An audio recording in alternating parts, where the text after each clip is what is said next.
मेज पर पुराने कागजात पड़े थे जो उसके दादाजी ने रखे थे।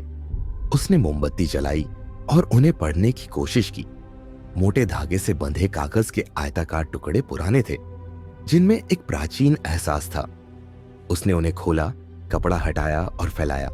कागज आरंभ से अंत तक एक भव्य वृत्त की तरह फैला था। स्याही काली और स्पष्ट थी, पन्नों पर कुछ दरारें थी, लेकिन पढ़ने में कोई कठिनाई नहीं हो रही थी। उसने पहला पन्ना पढ़ा जिस पर एक संस्कृत श्लोक अंकित था।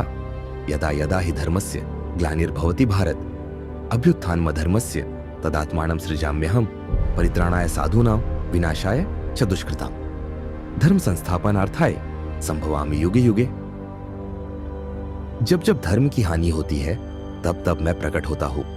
अधर्म के बढ़ने पर मैं सज्जनों की रक्षा और दुष्टों के विनाश के लिए प्रकट होता हूं।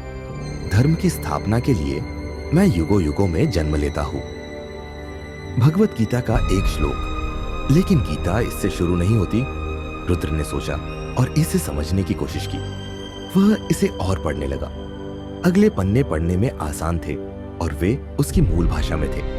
कागजों में एक कथा थी जिसमें भगवान विष्णु ने जुड़वा भाई नरनारायण के रूप में धरती पर कदम रखा। वे भगवान विष्णु के चौथे अवतार थे। नर का अर्थ है मनुष्य और नारायण देवता। उन्होंने बद्रिका आश्रम में घोर तपस्या की थी और विश्व कल्याण के लिए कई साधनाएं की थी। यह अविभाज्य जोड़ी मानवता के कल्याण के लिए पृथ्वी पर जन्मी थी। भगवान शिव ने अपनी दिव्य शक्ति से जुड़वा ऋषियों की प्रसिद्धि को संसार में फैलाया। उन्होंने ऋषियों पर अपनी शक्तिशाली पशुपतास्त्र फेंका, लेकिन उनकी साधना की शक्ति इतनी प्रबल थी कि वह अस्त्र भी उनका कुछ नहीं बिगाड़ सका। भगवान शिव ने कहा कि नर नारायण पहले क्रम के ज्ञानी थे जिनकी समाधि की अवस्था अद्वितीय थी और यही ध्यान के उच्चतम चरणों में से एक था। भगवान विष्णु ने नर नारायण के रूप में अवतार लिया था जब एक शक्तिशाली असुर राजा दंभोद्भव ने आतंक मचाया। वह महायोद्धा था और कोई भी उसके बराबरी नहीं कर सकता था। उसने सूर्यदेव के समक्ष घोर तपस्या की, जिससे प्रसन्न होकर सूर्यदेव ने उसे दर्शन दिए। दंभोद्भव ने अमरता की मांग की, लेकिन सूर्यदेव ने इसे अस्वीकार कर दिया, यह कहते हुए कि यह सृष्टि के नियमों के खिलाफ है।